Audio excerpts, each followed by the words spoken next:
welcome back to the Boise State Esports Arena as we continue through the Power Esports Conference and now get to check in the Super Smash Bros. Team. This week, the Broncos have faced off against Michigan State in a tight Rocket League game going 3-1 and Valorant cleaning things up in a 2-0. Now, the Super Smash Bros. Teams will go head-to-head to determine if the Broncos can take it all home or if Michigan State can steal the last win from them. Calling all the action, my name is Audrey Norris with Bryce Jensen as we get to watch this exciting matchup between these two teams. Now, Michigan State is one of the great universities in the nation, a powerhouse in academics, and last year's defending PEC champions for Valorant, and they've held many accolades. A name like that should be familiar to just about everyone, but the real question is, how well do the Boise State players actually know Michigan State?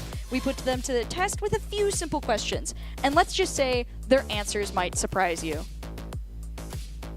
How about here? Okay, Michigan State. I have zero clue.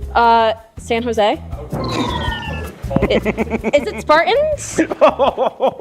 San Jose State? Oh, you're way off. Obviously the state's Michigan, but the city... That's Michigan. You left Surely. out one very important Michigan word there. State? There you go. Doesn't even have a letter. It doesn't even have a starting letter. I don't know any cities in Michigan. I want to say Detroit. Could you give me the letter that it starts with? If you give me... L. Like Langley or something. Langley. I don't know a lot of towns in Michigan. I'll say Lansing. Lansing. They would be in Lansing. It's not Lansing, is it? No, actually, yes. There's something attached to that, though. Technically, East L. East Lansing. There you go. For a while, I thought Michigan was a city. Okay. So.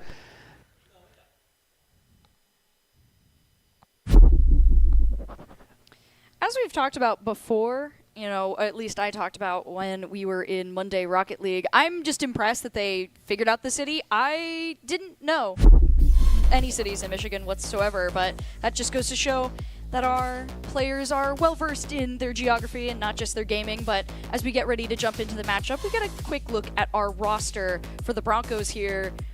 Players who have been working hard to hone their skills and figure out the best strategies going into this new season for PEC. And as we get right into it for this first matchup, we are going to be seeing Michigan State versus the Broncos. What a matchup that we were talking about earlier before the stream started would be definitely an interesting one here. And so far, much more interesting than I think we would expect. The stocks flying back and forth. Ness getting a quick knockout as we jump right into it here. Yeah, a nice little two-stock knockout. Only lost one. Wario was about the last character I expected Boise State to pull out of their pocket there. I was not expecting that, if I'm going to be 100% honest. But you can always expect that we have some of Doc's keys to the game in Super Smash Bros. Look for the two-frame. Punish openings, win in neutral, punish openings again, and punish openings. And don't forget to taunt, a classic for us down here. And the keys to the game are brought to you by Blue Ribbon Painting. With over 90 years of combined experience, they are proud to be Boise's go-to team of local, multi-generational painters who know how to level up your home. Visit blueribbonpainting.net. Now, as we're getting into this matchup, we've already seen the result of the first duel. As we're getting into this, jumping in, Goki's on Wario here, showing off a little bit of variety in the matchup options. And I believe that was Echo Fire on Ness for Michigan State there. We have an interesting, not quite predicament, I would say, for the Broncos, but an interesting challenge for them. As we were talking about earlier, this is a new team composition for the Broncos. Some of these players have been on the team before, some of them haven't. And this is a time for setup, getting warmed up, finding your rhythm. And Michigan State is a team that already has that rhythm. Yeah, Michigan State kind of has the advantage of incredibly deep pockets when it comes to players. And I mean that in a good sense. They have 10 players on their roster, and they can only use 4.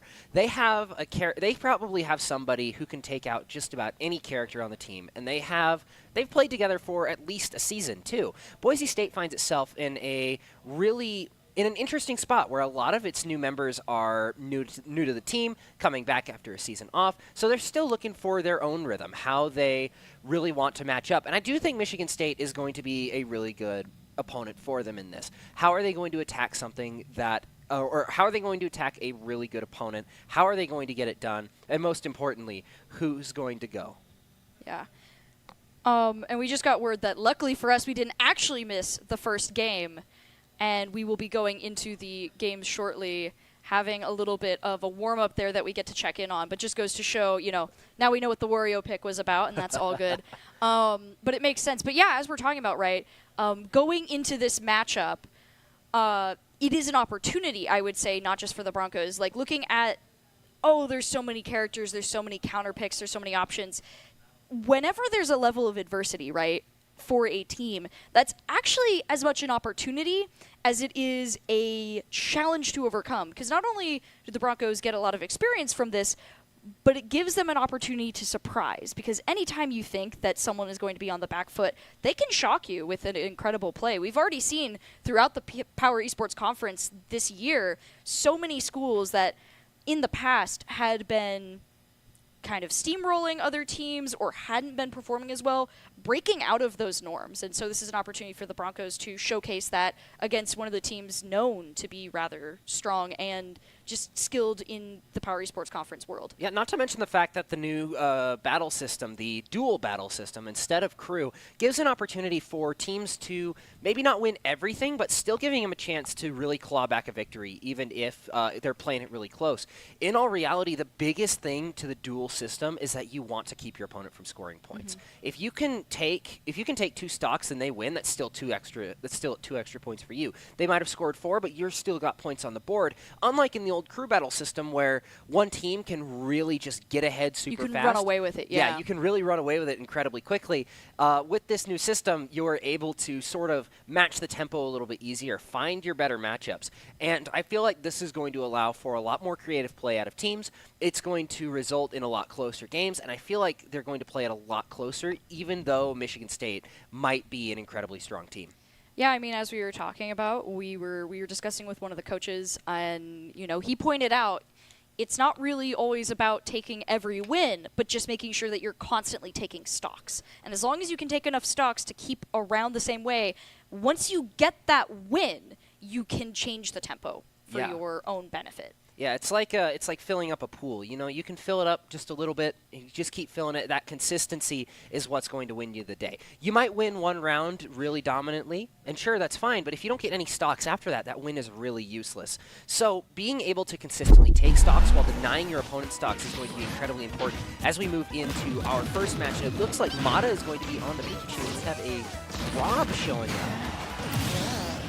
Rob is always an interesting character to be going up against. Pikachu we've seen before, fast, light on their feet, uses a lot of electricity-based attacks, mostly in the closer range, but does have a couple range attacks. Rob is a weird character in that they have a lot of strong grab abilities and a lot of scary ranged attacks, as well as a solid recovery, and they are heavier, so it's a lot harder to throw them off. As we can see here, the amount of damage that the Broncos have taken, almost resulting in a stock loss there, luckily able to get the recovery on ledge, while Rob is just sitting here at 35%, perfectly content with life. Rob has a really interesting hitbox in the fact that he's basically built like a cardboard box, to where if you go anywhere within his area, you're pretty much getting hit by just about everything. However, there is a flip side to that coin, and that makes it a lot easier for Mata and characters like Pikachu to get those big hits off, but a good aerial out of Rob is going to even out the score. We're currently 2 stocks each.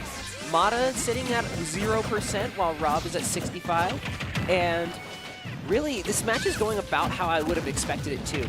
Rob has the ability to get stocks at incredibly low %, but Pikachu just slowly tacking on that percentage and keeping it consistent. Yeah, Mata just trying to find those opportunities within. Great grab there is going to bring the opportunity to throw off Michigan State here. Unfortunately, taking a little bit of damage from the result, but the disparity is so unfair for Michigan State. They have to play carefully in response. Suspect, I believe, getting knocked out right there, and the Broncos able to kind of turn the odds in their favor for this matchup. Yeah, lots of damage being racked on by Mata. Suspect is just not able to really get anything done. He hasn't been able to use his aerials probably as much as he would like to, and I'm sure that you can see Rob's aerials cover such a large distance. Plus, Rob is one of the few characters in the game with a projectile to use to start those combos, or a throwable projectile, I should say. And Mata's just doing a great job at staying away from it and really finding his opportunities to attack. As you can see right here, just taking Rob and Suspect just down to the same percentage in a fraction of the time. Back and forth, though. Most certainly for Mata, much more comfortable position to be in here. You don't want to lose another stock. Getting thrown off the ledge here could be devastating. Just barely getting that recovery. Rob tries to go for the grab. Michigan State is not finding what they want here, though. The Broncos' agility on Pikachu is the stronger. Oh, that could have been a knockout, but again, we're just, really leaning into the luchador here for Pikachu in that grapple, brawl, throw strategy on both sides. Yeah, both these characters are really playing very, very similar, trying to get in for the grab and get that stuff done, but a forward air is going to send Rob off to the left, but manages to get back.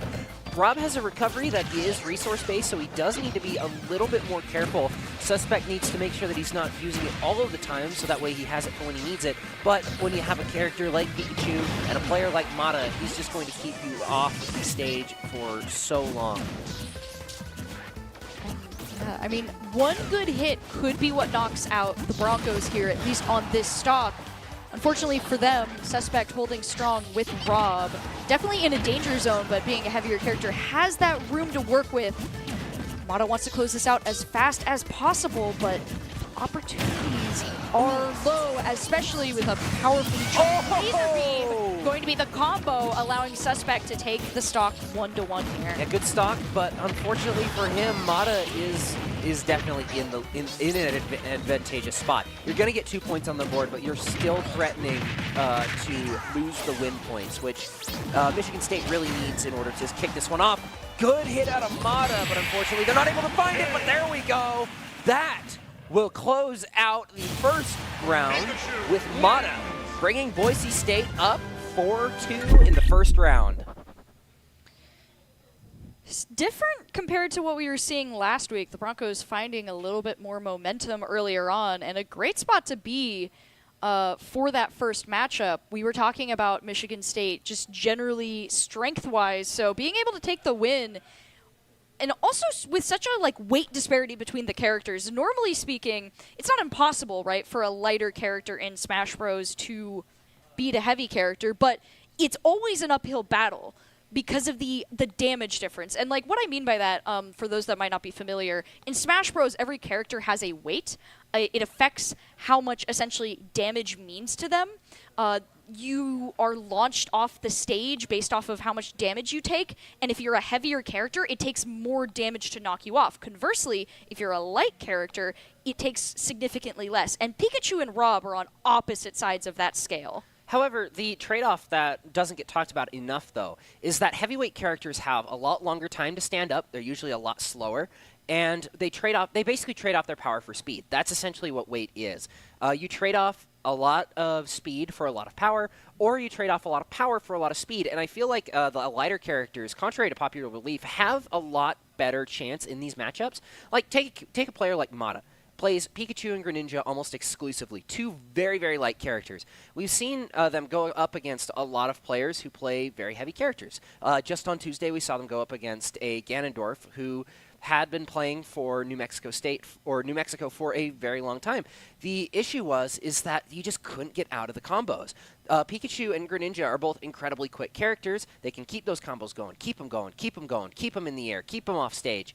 And that's really what you're looking for as a light character. Basically, make sure that they just cannot play the game. It's true. And yeah, it's never to say that any of one character has an advantage just based off of their stats. But typically speaking, a lot of times if you're in that light character, you picked a lighter character like Pikachu, it's a battle of attrition because it's which character gets enough damage off first. And I always think it's rather impressive when you're able to keep your combos clean enough that you are avoiding the minimal amount of damage it takes to hit you. And racking up all the damage onto your opponent. And so I think it's always fun. I love those matchups. It's the classic David versus Goliath storyline. And it works out really well. And especially for the Broncos here, being able to get that win right off the bat like that is a great precedence to set going into these next matchups. Yeah, starting off with 4 points, definitely not a bad spot to be in at all. Keeping yourself ahead is going to be the name of the game. Just to clarify, with the dual system, every stock that you take is 1 point for your team, and a win is an extra point. So the max that you can score is 4 points, and the more times you can get that 4 score, the better off you are. Okay, so we just got confirmation that the game at the beginning with Wario, that was a real game as well. So we thought it was button test originally. That was a real game. So we are on round 3. Yeah, with the scores being slightly in Michigan's favor right now. The Broncos, however, gaining some momentum. We were talking about light character versus heavy character. Well, the Broncos pulling out their other light character option in Olimar, going up against Druish, a character that we're very familiar with, as in previous seasons we've seen this Palutena play. Druish, one of the, I think, most skilled players on the Michigan State team. Yeah, Druish was able to take out one of the a really good player. He's a pro player who plays for Syracuse, Syrup. They played against each other, and he came out on top. So this is going to be a really interesting battle for Supersonic on the Olimar. I do think he has what it takes. They're keeping it really close, although being able to get up close and personal is where Druish is really going to thrive as Palutena, being able to keep those combos up. Supersonic really just looking to poke out some damage and get a good shot in, but getting kept off stage is going to be really difficult to make that happen. Yeah, and that's something Palutena is very good at, and we see here trying to find that opportunity to breathe. Supersonic needs those moments to stop the Pikmin, but unfortunately, stopping to cycle is going to leave you open to a powerful explosion attack, and that's going to be the first stock loss of this game here. Yeah, Palutena's momentum can be explosive at times, and being able to stop that momentum can be really good, but it's also incredibly hard when you're off stage. Palutena has so many abilities that are just going to hit you off stage. They're neutral special, and then even if you're on stage, their aerials are incredibly well suited to it. Druish knows this, and he knows that how to play the advantage here. Supersonic, though, playing it really well, just trying to take the damage where he can, looking for at least one stock here to try and even out the odds just a little bit more. And with the damage racking up, I do think it will be possible. Just needs to play it right with the Pikmin and stay alive for as long as possible, and I think he's going to be able to get it done. Yeah. Damage is similar right now on both of these characters, unfortunately for the Broncos, as second stock versus first stock, well, I guess third stock is going to be rough here. Ooh, dodges that on the ledge recovery, is able to get past. Supersonic finding some momentum here. Oh! Druish finding the exact combo they want on that ledge is going to get the second knockout. That's not what you want to see if you're Boise State here. You need to rack up that damage, need to get this stock, and a lot more damage coming through on the Palutena. It's a pretty safe rotation back to the stage, trying to keep themselves in play. Even at 160%, there's still a lot you can do. Fireball's coming out, the Magic Missile's also coming through, and just trying to keep Supersonic away. Druish really looking to finish this one out quick. Supersonic needs to find it here if he's going to find it at all. That might be a problem, though. Getting stuck on ledge with the constant combos, trying to prevent. Great dodge is going to give the opportunity to gain some control of the stage. However, Druish does not want to give it up that easily, and we're back to the other side of the map. This is a dangerous spot for Supersonic. We've seen the knockouts here in the previous stock losses in this game, but that shield, reading where that might go and dodging the explosions, showing that growth in how Druish plays and avoiding it from Supersonic there. Yeah, lots of damage being racked up from the Pikmin, just not quite enough to really secure that KO. Grab comes through from Palutena, gets thrown forward and into the fireball! And that's going to be a stock, and Palutena, Druish, manages to take the 3 stock, bringing Michigan State up to 10 points to Boise State's 5. It's just can be hard to find that win and that opportunity there, and Supersonic played his best to find it there. But while we're getting ready to go into our next matchup, the final matchup for this first game of this best of 3, we want to take a moment to thank ICCU for the continued support of Boise State esports. Thanks to ICCU, Boise State esports has won multiple national championships and piled up more than 1,500 wins. ICCU, looking after your daily balance. Visit iccu.com. Yeah, it'll be interesting to see what goes on in this next one. It's going to be hard for Boise State. The most they can score is 5. The most they can score is 4, and they're down 5. So, what do you do in this scenario? We're going to see Mel 4 come out as the anchor, the final one. He's going to be playing against Raymond Noodles from the looks of things on Steve. A little Bowser versus Steve, a little bit of a rematch from Tuesday. Unfortunately, one of our other casters isn't here. And actually, you know, it might be fortunately because he does not like Steve. He is very adamant about his loathing of Steve. I mean, I'm also not a Steve fan, so I totally understand where he's coming from. As we get to check in on that matchup, that was a Mountain West matchup, Boise State versus New Mexico. Ultimately, had some pretty crazy moments there for the Broncos in their knockouts. You know, little Cloud clip there. Always a jump scare when I see Cloud's Buster Sword. Yeah. As then we get to go in. You were talking about Melfor. Well, here's the clip. Or here's a clip. Or A-clip, yeah. In this run, Melfor actually managed to take 8 stocks before finally going down. And this was in crew battles, so you could stay in as long as he had all 5 stocks. And he really showed why he is one of the better players in the league. He was able to take just so many stocks on Bowser. And it's a character we haven't seen out of him yet. We know that he plays Bowser. He plays Bowser and Banjo. And from the looks of things, he's coming into his own a little bit more on Bowser now. He was playing really well on the Banjo and Kazooie, but I've really seen a lot of growth in him out of the Bowser as well. Mm-hmm. Earlier you mentioned, what do you do if you're the Broncos in this situation? And I think the easiest answer is, regardless of what the outcome will be for you, you always want to play your hardest and find those opportunities for growth. This is a moment for the Broncos to get comfortable with the play styles of their opponents, understand more information, and see where this goes. And so regardless of what this matchup could look like for them, it gives them an opportunity for that. And we're going to see that right here, going up against one of the most infamous characters in the game, Bowser versus Steve. Good damage from Melfor onto the Steve. Just trying to... Really, the game plan when you're playing against Steve is to just not let him get his blocks, get his munitions.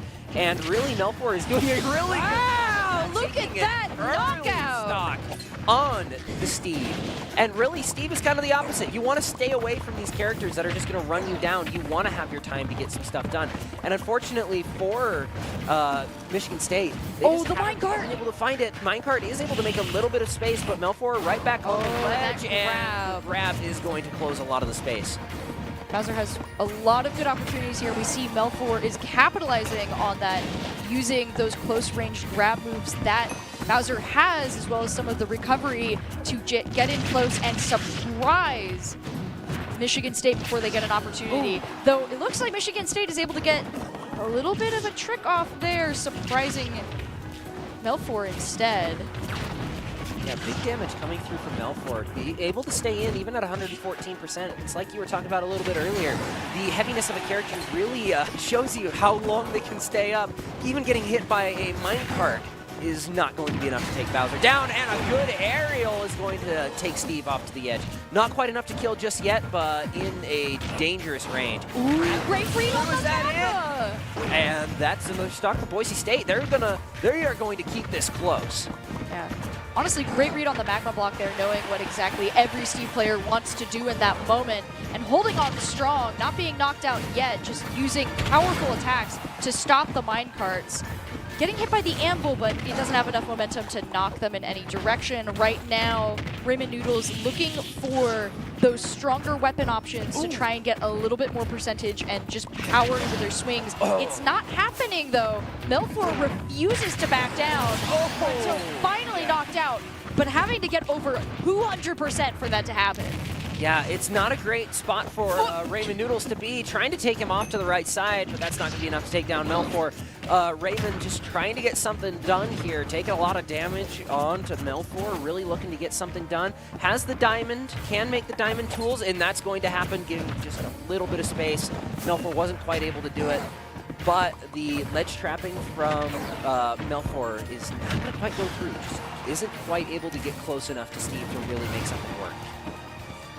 Now Melfor has to recover on ledge with that powerful pickaxe. You know, the diamond abilities that Steve has once he has the diamond weaponry is so dangerous, or in this case, the Enderman. But a great shield to grab there will slow down some of that time. And they try to go for the sneaky anvil, but Melfor, having none of it, is going to get the knockout there. It is going to result in Michigan State taking the first game. The Broncos managing to take 2 of those games overall shows that this matchup is not as far behind as it might look just by that scoreboard. Yeah, they played it incredibly close. If it wasn't for that 1-3 stock against Supersonic Palutena? Yeah, Supersonic Palutena.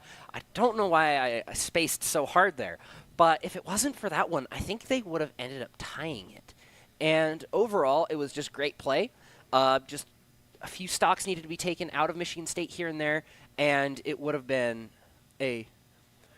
really great. But we are going to be continuing this in a little bit. We're going to go to break, so don't go anywhere, and we will be back to continue this round of PEC Smash Bros. Scott Matlock, underrated recruit, has built himself into one of the best defensive players in the Mountain West. What would you do if you couldn't fail? Would you see every setback as a catalyst to keep going? This is the innovator's mindset, because innovation demands daring.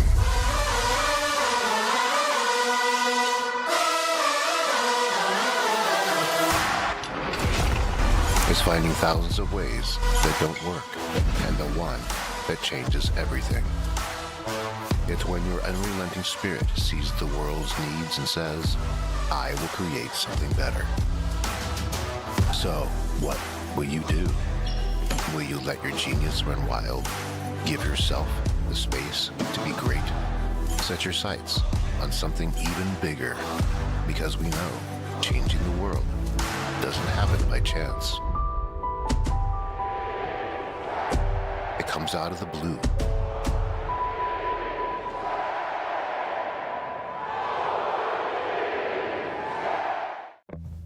It's me, your Idaho Central Credit Union app. Rough morning. Is that a mobile deposit? I got this. Beat it, Charlie. We're making money moves here. Cha-ching. And done. Charlie, come on, outside. Sorry about the mess. I'd help if I had hands. The closest Idaho Central Credit Union branch is in your pocket.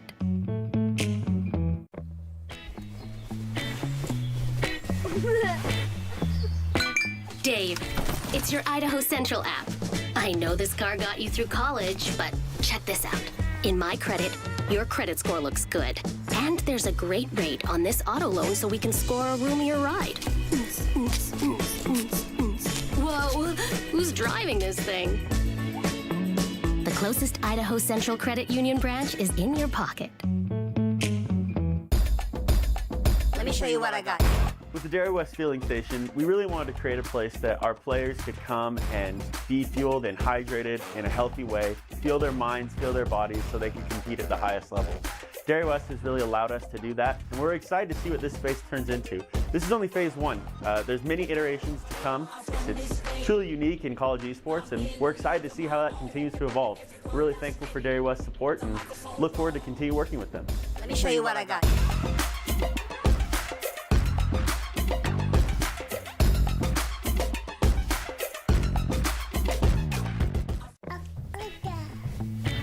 No. Come on, where is it? Dave, it's your Idaho Central app here. Any chance you're missing a debit card? Let's get that taken care of for you. With ICCU's card control, you can turn any card off with the tap of your finger. You got it. And back on again. Out, out, out, out. The closest Idaho Central Credit Union branch is in your pocket.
Scott.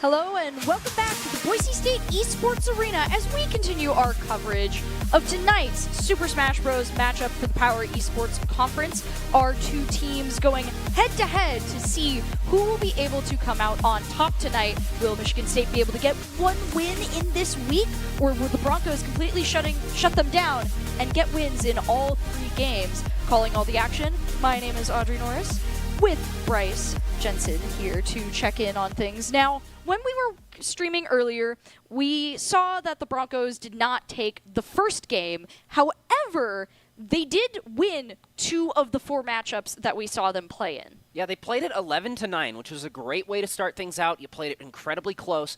The issue was they just didn't quite take enough stocks on the ones that they lost. And you know what? I feel like that this matchup is really exemplifying why I think the dual system is working really well. Both teams won the same amount of games.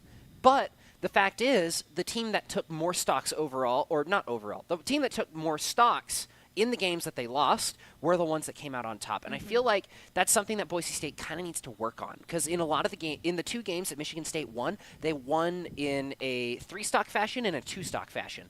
So it just gave Michigan State that little bit of a buffer that they needed in order to take this one a little bit farther than Boise State could. And I think that that is where Boise State is going to be needing a little bit of improvement. Maybe that's what they're working on going into this next game. They have a little bit of an idea of 4 of Michigan State's rosters. We know that they have a 10-man deep pocket of characters that they can pull from, but it'll be interesting to see how they play it. They know what they did wrong last time, and they know how to improve. Yeah, and something I'd like to call out that I didn't get to call out earlier when we were talking and getting ready to go in these matchups was when we were getting ready to start the stream, I actually was walking up to check in on the players, and I saw, Mata and our Coach K, talking about the matchup and how much work they had put into collecting information, planning things, getting ideas of what was going on. And so what I think is always really cool about Smash Bros. And like every esports game that we watch is how much effort is put in outside of the game, not just like practicing, but researching, understanding, and like knowing how the characters are played, how players use those characters, because not every character is going to play the same based on a player, right? And just all of the different matchups and your best opportunities within them.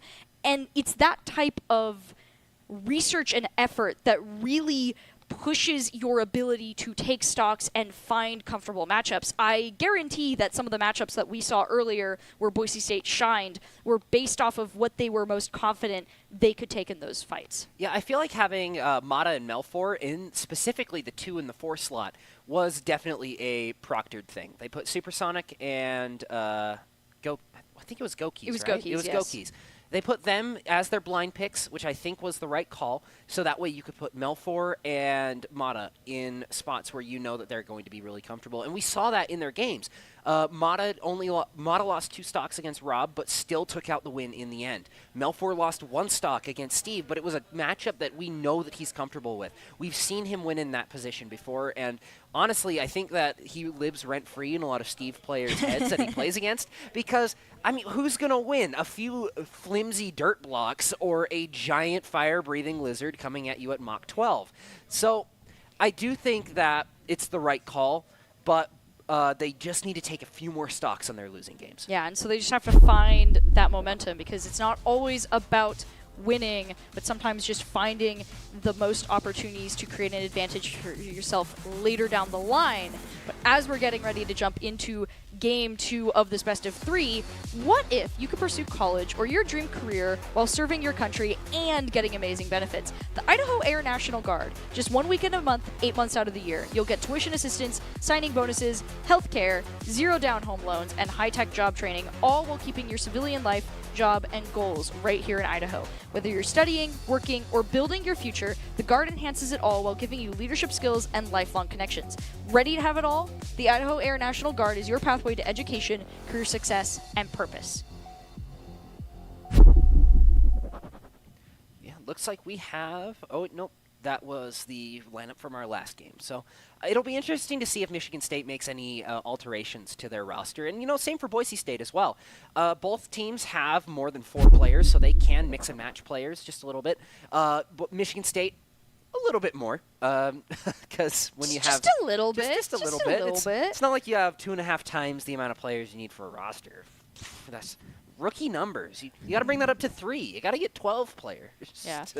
I will say the one change that I can see so far is it does seem that Melfor might be the first up to bat, as he is the one currently sitting in the captain's chair here. Whether or not they'll swap out before they actually begin the match, I don't know. But typically speaking, my calls when they're sitting in the chair tend to be accurate. So you were talking about going in on the not blind picks. We'll have to see what the idea is for shaking up the strategy here, pulling him off of that confident position we were talking about. Yeah, it'll be interesting to see if they used him as their blind setup or if they are tailoring him to something that Michigan State put out there. It does look like he will be playing Bowser, going up against Dice. Dice once again going up first, and he's going to be bringing out a different character. He's bringing out Falco. Definitely Going for that speed strategy here, jumping into this first matchup, similar to what we were talking about, but in reverse. The Broncos are the heavyweight, and Michigan State is the lightweight here. Falco has some really strong reflection abilities and a lot of speedy moves that he can pull off. Unfortunately for Falco, there isn't a whole lot to reflect in Bowser's kit, since none of his projectiles can be reflective.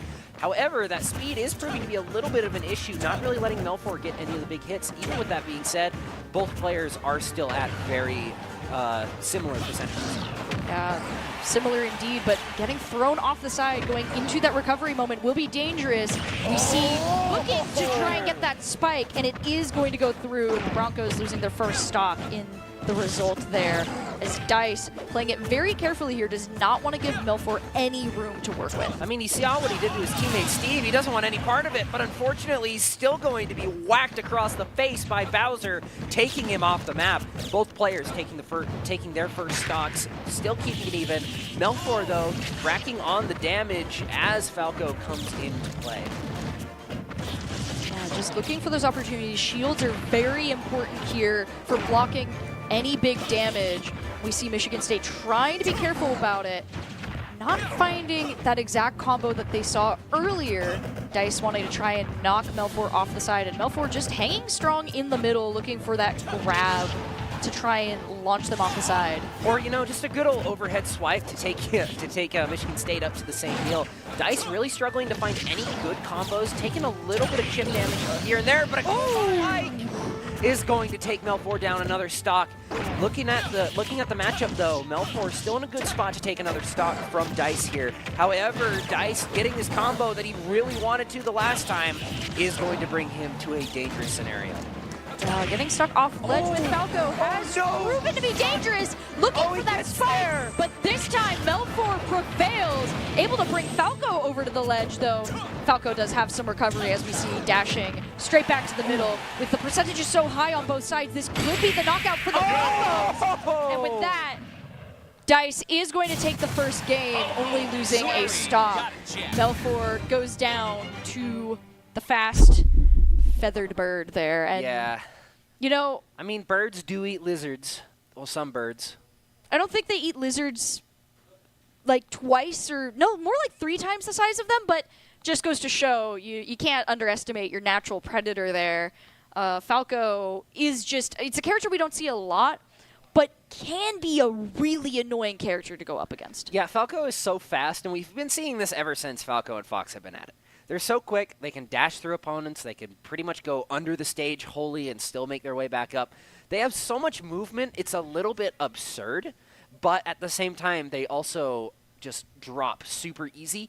And the issue with such heavy characters, their attacks come out so slow, just wasn't quite able to get there. And I'm honestly not 100% sure how Falco was able to pull that off.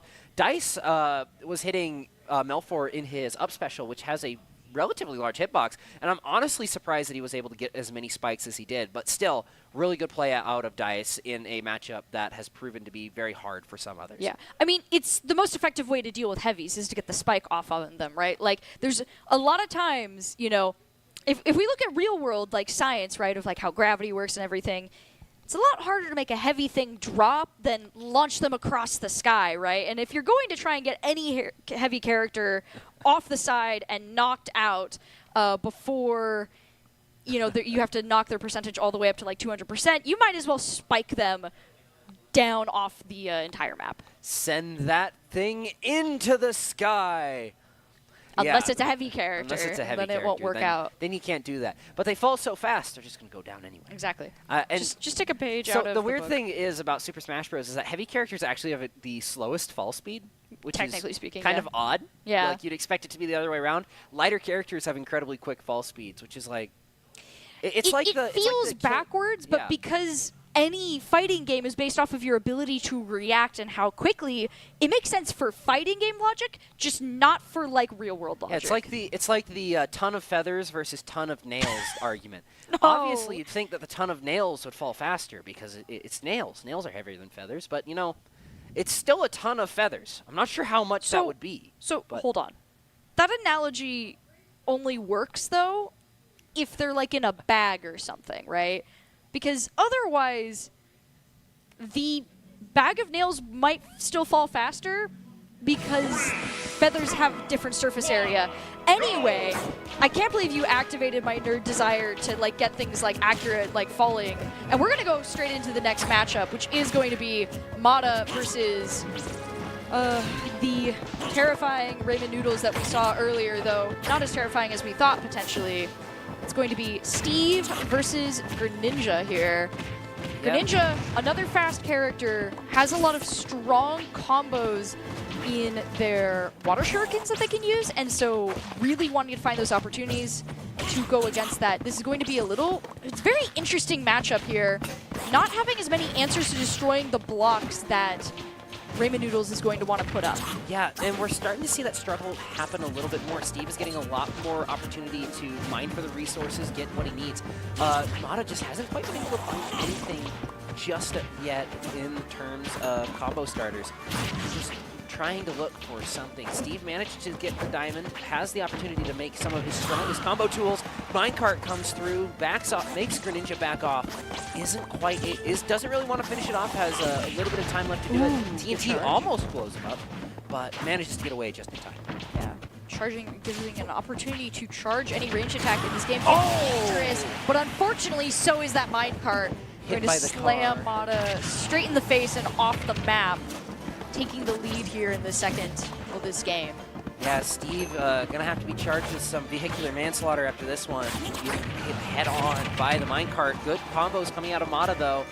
Noodles is able to break out of it with the shield, but is going to be in an odd position. Tries to start the combo with the axe, manages to get one hit, just not really anything quite more, but a good little tilt out of Mata is going to bring things even.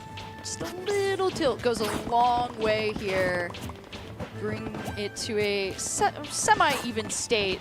Once again, going straight over to the mining on the ledge here. Dangerous spot to be, but Broncos don't have a lot of answers like we talked about earlier and have to be wary of that minecart, especially with the diamond weaponry already out. Now, anytime Mata tries to get close, it could be dangerous. Anvil goes down, followed by some swings, and now Greninja, very wary, needs to play safe here to dodge as many attacks as possible. Yeah, neither character is really pulling ahead here. You might see Michigan State at almost twice the percentage, but just enough small attacks are coming through out of both sides that it's really hard to determine who's really in the lead here.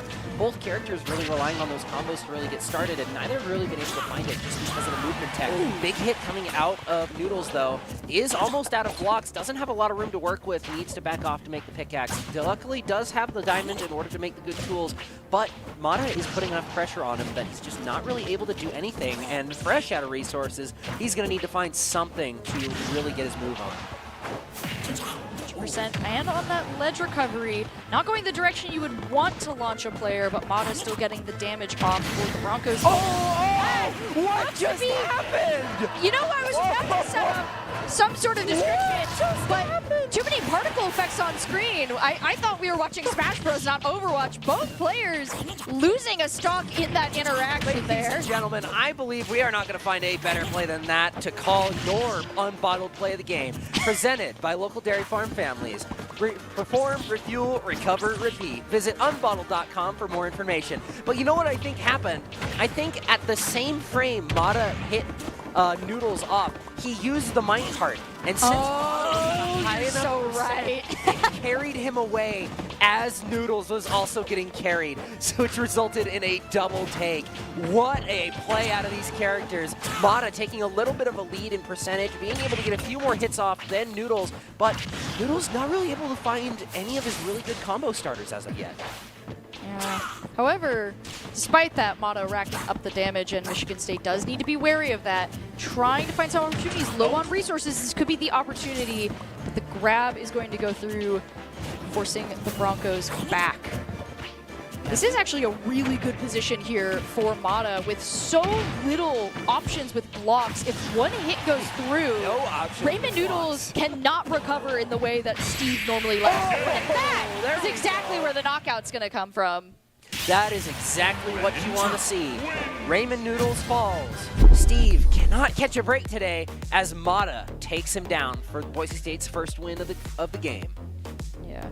And, you know, speaking of, you know, taking down and getting ready to go, how about you work on getting your degree on a schedule that works for you? Boise State Extended Studies offers a full variety of online courses and degrees to help you get your degree on schedule. Visit boisestate.edu/extended studies for more details. What a back and forth match to watch there. You know, a knockout that could have put the Broncos in the lead ultimately led to both stocks disappearing there. Now, actually not in the lead, but at a tie. Yeah. Now, not where they want to be, but only 1 point away. I don't know why, but during that stock, there was something that came to my head. It was that one scene from Home. I erased him. I mean, how often do we not see what caused a knockout, right? Like, it doesn't, I feel most like of the time in Smash Bros, Yeah. you can tell what happened. The fact that both of us We're like, what did we just see? Yeah, it wasn't like a Hanzo and Overwatch situation where an arrow comes out of nowhere and just bones a guy. And at least in Overwatch, you have like a sidebar that says this person killed this person. Yeah, I was also going to say, just referencing, imagine being able to see anything in Overwatch with every ultimate. As we're going through, we might get some replays here, potentially the replay we're thinking of. Yeah, I do think that this is the replay. It looks very similar.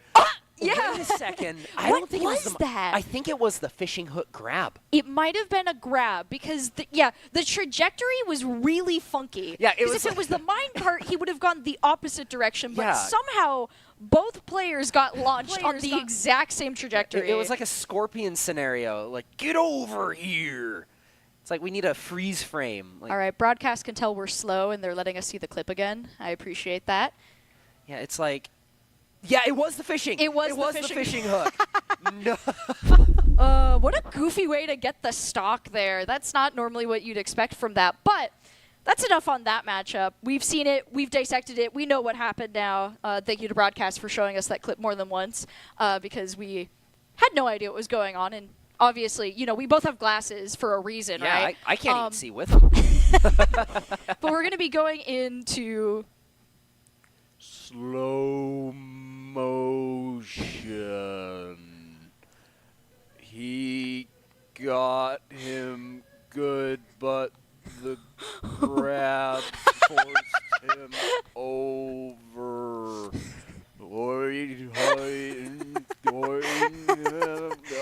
Back, forward, I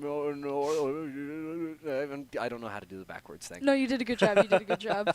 I'm just laughing also because of the way that Greninja's animation reacted to getting pulled.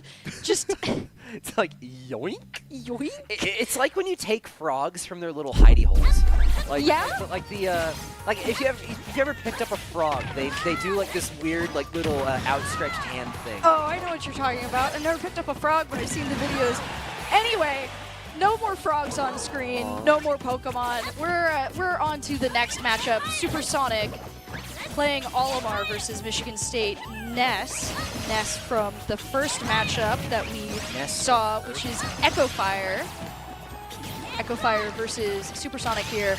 Both of them have some strong capabilities. Ness is notorious because he loves PK Fire and letting you know about PK Fire, as we can see, and there it goes right as I'm talking about it. However, both of them are, I'd say, are very susceptible to each other's attacks and abilities. Just gonna have to dodge the PK Fire and one good Pikmin hit, and that'll be the Broncos taking a stock to even the score there. Yeah, that's what we wanted to see out of the Broncos. We wanted them to take some stocks even in matchups, in every matchup. Just take the stocks that you can. Even if you end up losing, you still have those points on the board. Supersonic really just looking to get some more damage in. Echo Fire doing a pretty good job at keeping those combos up and the Pikmin off of him. The thing is with Ness, it can be a little bit difficult with the edge guarding, and that's what it takes Supersonic's second stock. Evil try yo-yo saying right that there. 10 times fast. Supersonic second stock. Supersonic second stock. Nah, I'm not going to try right now because we've got gameplay to watch. Ness trying to put Supersonic in a similar spot as to before. Echo Fire just trying to avoid those projectiles. Unfortunately for Supersonic, there is a pretty easy answer to some of those. However, we saw how dangerous it could be if they manage to get a couple Pikmin attacks off. They just need to find those opportunities. The shields and reflects are out, as well as the PK Fire, launching the Broncos off the side, but able to recover thanks to that little helpful Pikmin jetpack right there. Manages to get back, but the Echo Fire on the Ness is really just putting on the pressure, not really letting any part of the map be safe, and my goodness, an early knockout from Supersonic is going to put Michigan State up 3.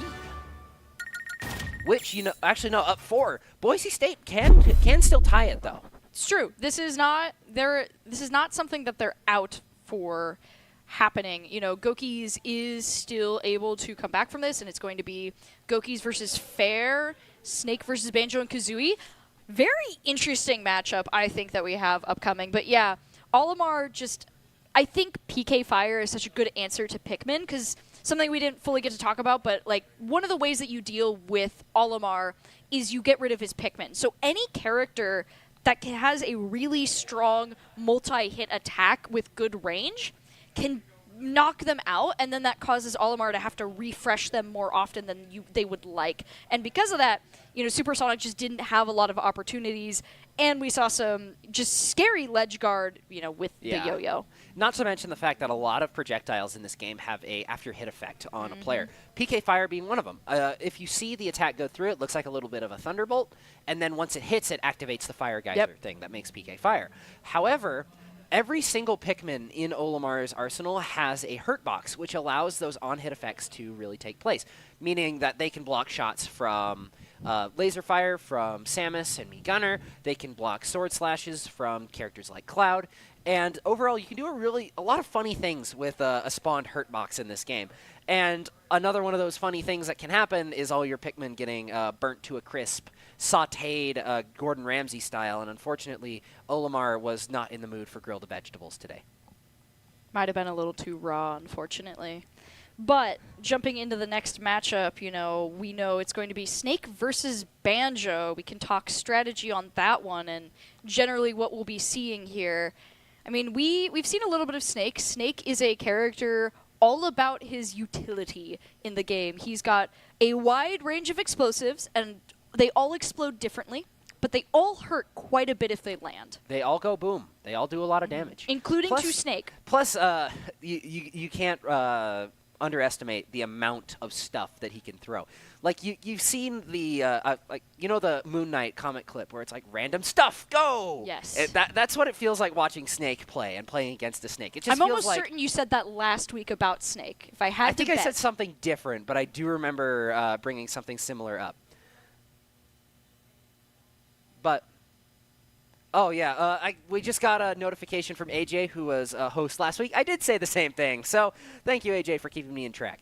I won't make the same joke twice then, or I won't make it thrice, I guess. You're on watch. If we hear this again next week, I will be burned at the stake. Maybe not that far. We still need you to cast the game, but we'll figure something out. But regardless, yeah, Snake, that is his general kit. That's what he does. Banjo and Kazooie, we've seen our good friend Melfor play before. A lot of strong variety in attacks, has a couple ranged options, has the nasty Wonder Wing, which is a limited use ability per stock that you have, so you only get so many, and when he hits you with it, it's a lot of damage. It's a great knockout. It's a great recovery tool, but a lot of what Banjo has to do is manage it, because if you run out of Wonder Wing, you run out of options. You only get 5 every single stock, and that is something that you really need to take account of. You only get 15 throughout the whole game, and if you're Michigan State, you only really get 5 if you want to have a chance to win here. Keep in mind, Boise State, if they 3-0, it goes to a tiebreaker. Michigan State only needs to take 1. So they need to play it a little bit safer, a little bit closer, and make sure that they are playing to the best of their ability. Gokis has the chance to really mess with the mental here of the Spartans. And I think Snake is the perfect character to mess with the mental of anyone, because that's really all he does. Throwing down C4 and grenades, you never know where you can safely stand, and then suddenly there's a giant rocket in your face exploding. And a mortar coming exactly. down with the metal pipe sound effect. And, you know, I guess something else I should have mentioned, Banjo also has a grenade, and that one has a different bouncing trajectory, so this is going to be a battle of the grenades back and forth, who can get off enough projectile explosions, though we'll have to see where this goes. Both throwing back and forth here. Goki's taking quite a bit of damage conversely, but able to jump in a little bit closer for that melee. Banjo most certainly can respond in kind, however. Yeah, both of these characters play incredibly similar. You have the eggs out of Banjo and Kazooie, as well as the grenades. So Snake, you're going to be throwing the C4 and the grenades. Both characters are a real threat up close, but it does look like Banjo is doing a little bit better at zoning them out. Echo just trying to keep himself in a good spot. Gokis hasn't really been able to get in and do a lot of damage like the Snakes want to. Yeah, fair. Ooh, getting that grab off too could have been dangerous. Was able to avoid any of the craziness from that, but instead able to rush forward for that first knockout there. Wonder Wing's coming out, trying to trade grenade blows, manages to get one good explosion in, still sitting at almost 100%. This is a good spot for Gokis to even things out, get another stock on the board, keep Banjo and Kazooie off the ledge. Mortars coming through, trying to threaten the ledge guard, just not quite there. The iframes are a little bit too long. Grab comes through, lays down Banjo and Kazooie very gently. You wouldn't expect that in a fighting game, but you would expect a good stock to be taken off the C4. C4, always the thing you least expect, and the knockout there. With that, ooh, we are going to see a Wonder Wing go out. Unfortunately, not getting as much use as Michigan State would probably want from that, but they are really favoring those projectiles here. Fair jumping in to just pile on the damage. Those Snake launching up into the air. Gokis is able to keep that space, keep their peace, and, you know, a little bit of breathing room, though. When you're at 100%, I don't know how much breathing room you truly have. Yeah, lots of explosions. Oh, just barely missed. Banjo and Kazooie manages to get around it. Snake, with his recovery, is able to go through, but the Wonder Wing is going to take him out of the air. Whoa. Who could have thought that the bird is good at aerial combat? Hey, don't mess with Kazooie. She will throw hands anytime, and we are seeing that right here. Throw wings, true. As Gokis is trying to find an opportunity, but with another Wonder Wing out, getting launched off the side, and instantly read. The grenade Kazooie combo will be the knockout that Michigan State is able to find and gain the win there. Yeah, what a back and forth game. Both games are played incredibly close, and even though Michigan State did end up taking the win, they ended up taking it 2-0. Boise State was still able to put up a really good fight at what many consider against a team that many consider to be the strongest in the PEC. So it'll be interesting to see how they take what they might have learned from here and move it on forward. Yeah, I think I'm really excited to see that. I also, you know, we mentioned earlier, some of it is more about like the learning moments that you can get in a game, and I think that showing that it's possible if you're able to find those lineups that you're looking for, those matchups that you want, your character strengths, your weaknesses, the characters you know how to face, anything is possible, and so I'm excited to see how the Broncos continue going forward. But that's all we have for you tonight. Thank you for joining us. Continue to check in as we get into the Power Esports Conference, as we've got so much to go. And I would be remiss if I didn't bring up that today's stream is brought to you in part by local dairy farmers and the dairy protein they produce. Thanks to them, Boise State Esports has access to next-level fueling options that keep our players playing at their peak. Unbottled dairy protein powers your performance. Visit unbottled.com for more info. Yeah. But like I was saying, we are always happy to be here watching all of our awesome matchups, and continue to check in with us as we continue our PEC season this fall going into the spring, as we've got a lot of awesome matchups to go and more teams to face. So thank you so much for joining us. Have a great night and enjoy the top 5 plays of the game. PK Fire, and letting you know about PK Fire. As we can see, and there it goes, right as I'm talking about it. However, both of them are, I'd say, are very susceptible to each other's attacks and abilities. Just gonna have to dodge the PK Fire, and one good... Even things out, get another stock on the board, keep Banjo and Kazooie off the ledge, mortars coming through, trying to threaten the ledge guard, just not quite there. These iframes are a little bit too long. Grab comes through, lays down Banjo and Kazooie very gently. You wouldn't expect that. Bowser versus Steve. Good damage from Melfor onto the Steve. Just trying to... really the game plan when you're playing against Steve is to just not let him get his blocks, get his munitions. And really Melfor is doing that powerful pickaxe, you know, the diamond abilities that Steve has once he has the diamond weaponry is so dangerous, or in this case the end.